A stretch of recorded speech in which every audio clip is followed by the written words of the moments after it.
an apple and damson crumble. Simple, delicious, traditional, and all we need is some cooking apples and some damsons. So the first thing we need to do is prepare the apples just simply by peeling them, and then we're going to chop them into pieces, removing the core, and then we're going to cook them in a pan with a little bit of sugar and a little bit of water, just to cook them down so they almost look like apple sauce.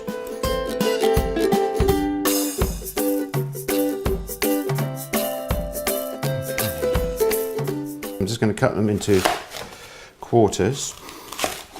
Just makes it easier for me to get the core out. So once they're in those rough quarterly pieces, I just sit them on the board like that. I'll just cut the core out on an angle like that.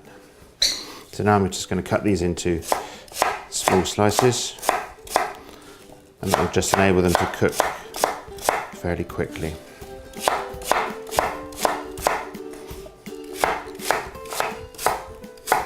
Alright, now they're ready to go into the saucepan with some sugar and a little bit of water.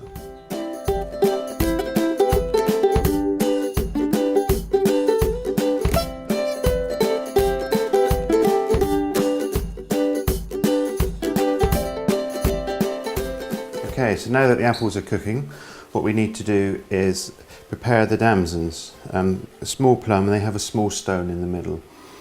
You can cut them in half and try to remove the stone, but it tends to be that the flesh sticks to the stone.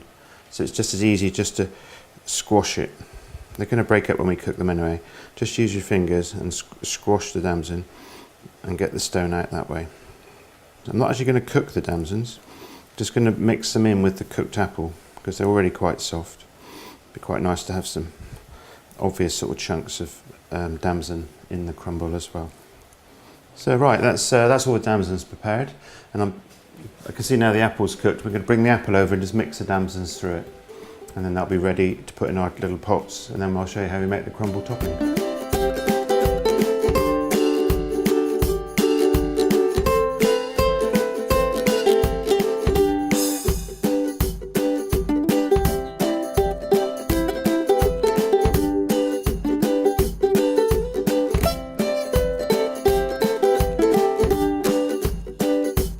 Okay, so for the crumble mix, I've got 150 grams of flour, 75 grams of butter, and 75 grams of sugar. And all I'm going to do is crumb the butter into the flour, just like we would if we were making pastry. We're just going to rub it in so it looks like breadcrumbs.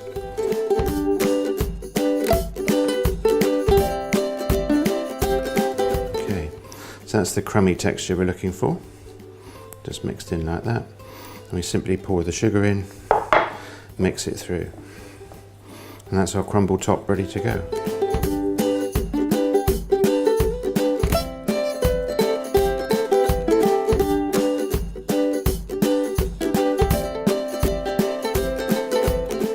Okay, so now I've got the crumble mix on the crumbles. I'm just going to pop them onto a tray. Actually, with the mix I've got left, I can pop that in the tub and pop it in the freezer for next time. There's nothing in there that wouldn't hurt to freeze. With the crumble on the top here, I'm not going to push them down. I want it to be sort of light and fluffy and crispy. If I push it down, it ends up like a piece of pastry on the top of it. So I'm going to stick it definitely in the tray, because I'm sure the fruit bubbles out around the side. So just put it in the tray for that reason. Pop it in the oven for sort of 10 to 15 minutes until that top is nice and golden brown.